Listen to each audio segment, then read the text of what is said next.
player who's injured, kind of maybe Edmonton selects might have gone a little bit higher, but this is a good pick for the Boston Bruins. Team defenseman Martin Marincin.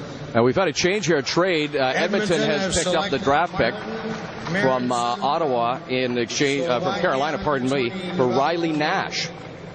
So a trade, and the pick now by the Edmonton Oilers. Riley Nash, former first-rounder, played at Cornell. He's got 1 year left with the Cornell Big Red. Yeah, well, I mean, it almost speaks to they're not happy with his development, or maybe, Bob, they're not happy with his decision to stay in Cornell, right? And I think there might have been some financial issues as well in terms of not being able to come to an agreement on a contract for Riley Nash. Yeah. Marincin is the pick for what actually now does follow to the Edmonton Oilers.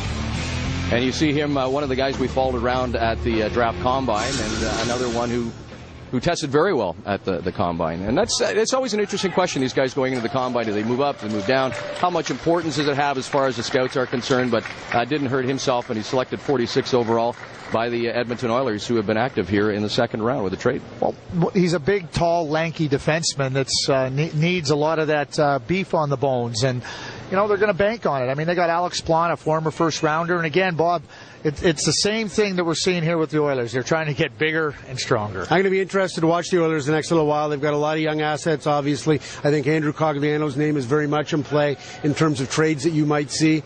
I know that he was potentially offered as part of a package with the Florida Panthers yesterday, but that didn't come to fruition. Almost got traded a year ago, obviously, in the Danny Heatley trade, but I think it's pretty much a given that at some point here in the next little while, Andrew Cogliano is going to be finding a new home somewhere in the National Hockey League. They've just got too many of the same type of player in Edmonton. Smaller, skilled, fast, offensive players up front. And they've got to start making room for Jordan Eberle, Magnus Bjarvi-Svensson, and obviously some kid named Taylor Hall. Yeah, and just to add to that, and it led them to the 30th spot in the National Hockey League standings. So clearly not a recipe for success. So you got to change it. Steve Tambellini and his group are certainly moving in that direction to changing their focus on the type of player they want. Well, does it affect, as a general manager, the way your team is right now? We've talked about this a little bit. Maybe we should talk about it on the air.